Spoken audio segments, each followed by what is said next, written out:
So welcome back to DecoyNoise and another episode of Decoy Court, where I'm covering a story over on NuclearRevenge. That is, you're a piece of crap all your life? Well, have fun getting stranded in a drug cartel city. So as always, I'll read the story in its entirety, then I'll just take it over to Decoy Court, where I'm going to give my knee-jerk reaction, still read some of the top comments and the controversial comments and your comments down below, but let's go ahead and get to the story right now. So OP wrote, "Before I start, I want to say that English is not my first language and that I might type some nonsense here. Feel free to leave suggestions in the comments about redacting posts. This revenge was performed by my mom and her epic mind. It all started when I was born. Life was happy, good, and easy.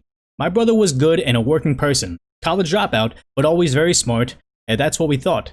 My brother went out every night with his friends. Nothing alarming, but very weird.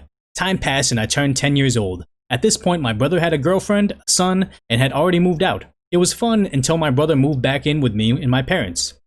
Stuff really hit the fan there. The first day we noted an instant change in both his personality and appearance. You see, he didn't move back in alone. He came in with his son and girlfriend. We asked why he came back and he simply said that they had a problem and this was temporary.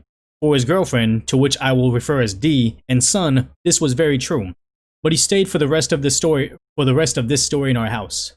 When Dee and her son left, she cut contacts with both our family and my brother, but occasionally asking for money. Don't tag her as bad just now because she had a very good motive. My brother after this became a good-for-nothing piece of crap with everyone in the house. Turns out his friends were actually his dealers, you know, for weed and that stuff. Later, we asked why they truly left the house, and he said, I had a fight with her brother and dad. It was vague, but it was true. Sometime around 2018, when I turned 11, we occasionally went to visit Dee and her son.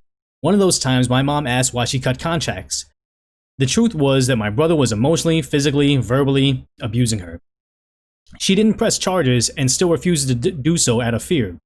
My mom became enraged at him, but didn't do anything just yet. Years passed. My brother stayed at our house. Fights between my brother and everyone here became more and more common. My brother smoked pot 24/7 with 2 kids in the house. I started showing signs of depression around those times. I was 11 years old. Imagine how crappy this was for me to return to consider bad things at that age. More time passed. It's now 2020. And his first fight with my dad, his stepdad, just happened. My mom was leaving to go to Culiacan. I don't know. Culiacan? I wish I could say that. Culiacan, right after to fight my brother and asked if he could go. My sister, which was not relevant to the story, offered to buy him a plane ticket. This is where the revenge starts. You see, my sister bought a ticket to go, but not to come back. Mom was the one to come up with this plan. My brother didn't know at the time. Culiacan, I wish I could pronounce that word, is known for being home to the various cartels. The state where Culiacan is pretty much horrible. More if you are like my brother. The day my mom returned is when I was notified about all of this. I was expecting my mom to come back with my brother, but she came home alone. My brother was left alone in a hotel with no money, no family, nothing. He tried to call us multiple times through public phones, but wasn't successful at all. Unless he gets a job in a house, he's either going to die of starvation or going to get killed by the cartels. Wow. It's the first time in years I've truly felt happy. Thanks a lot for reading all of my nonsense. Holy crap, went from 11 karma to 201 hour. Thanks for the support. Last edit, I don't want to add more unnecessary ones. 1k karma in 6 hours. The post received overwhelming support. Thanks a lot. So in a very special episode that's just going to be called Decoy Court, I gotta bring this story to Decoy Court where I gotta figure out, you know, they're not asking for feedback, but is this overreaction? Are they the antagonist? Are they not the antagonist? I want to go ahead and say that I'm not there with this person right now to say, like, how bad are they being? Was it just, you know, we were feeling depressed, the parents didn't like the good-for-nothing kid coming back in the home, and all these other things? Like, was it really necessary to, I don't want to say they're killing the brother, but quite possibly, but yeah, that's got to be pretty extreme, and that's got to be a pretty extreme way to handle your issues, not just like sit the kid down and say, hey, you got to get a job or I'm kicking you out, or you got to, you know, I hate to say man up, but raise your child, take care of your kids, like stop being a jerk, you know, no more drugs and alcohol, be a better person, you know, sit them down and do that. Or is it just this, you know, passive aggressive, hey, cool, let's go visit this other country and go have fun on a vacation. Oh, by the way, this is us like locking you in a prison,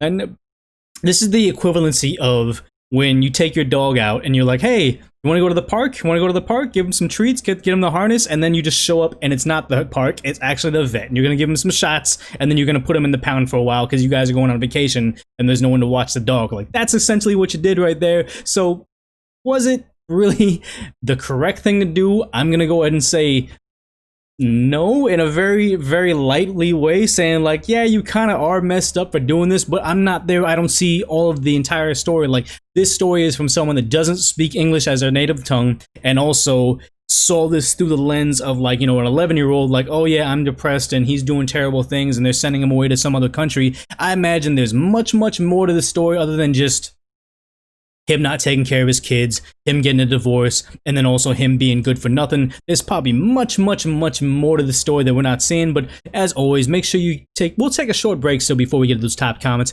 Let me know what you guys are thinking down below so we can kind of bounce this idea on whether or not we think this person is truly, you know, they're the antagonist right now, or not the antagonist, who knows what it is, but, you know, take the break, let me know down below. Also subscribe if you haven't already. But let's go ahead and get to the top comment right now saying, dang, that's nuclear winter cold. And they said still warm due to the bomb or whatever. So yes, this was pretty, this is NuclearRevenge, so it's gotta be an overreaction. But yeah, that was the biggest overreaction we've seen so far. So and the next reply was, so she sent her son to a city with the sole intention of leaving him there to die, which is true. And then the OP came back to say, not specifically to die, but for him to learn a lesson about his attitude. He is 30 years old and currently gotten a job at the time of writing this. So, okay, maybe it wasn't just a death sentence where they said, okay, this is cold-blooded. This was like, hey, maybe they're originally from that area and they think that, hey, you know, we've coddled the son too much. He's had it too good for too long, and he just thinks he can sit at home, you know, doing drugs, playing video games, and nothing is ever going to happen to him that's bad. So, hey, let's give you a dose of reality real quick, put you in a place where you gotta, like, you know, pull yourself up by the bootstraps. And this is like, you know, those episodes of Scared Straight where, yes, it's kind of messed up, but it's gonna be that dose of just bitter medicine that the brother really needs to try to, like, you know, get their life together. But let's go ahead and read the next top controversial comment where they're, you know, yeah, weed ruins lives, and they said it truly, and OP came back to say, it truly does. That's why I made the promise to my mom and dad to stay clean and sober all of my life. I don't want to end up like him. Okay. And then next reply is probably in a different language. I don't understand what this is.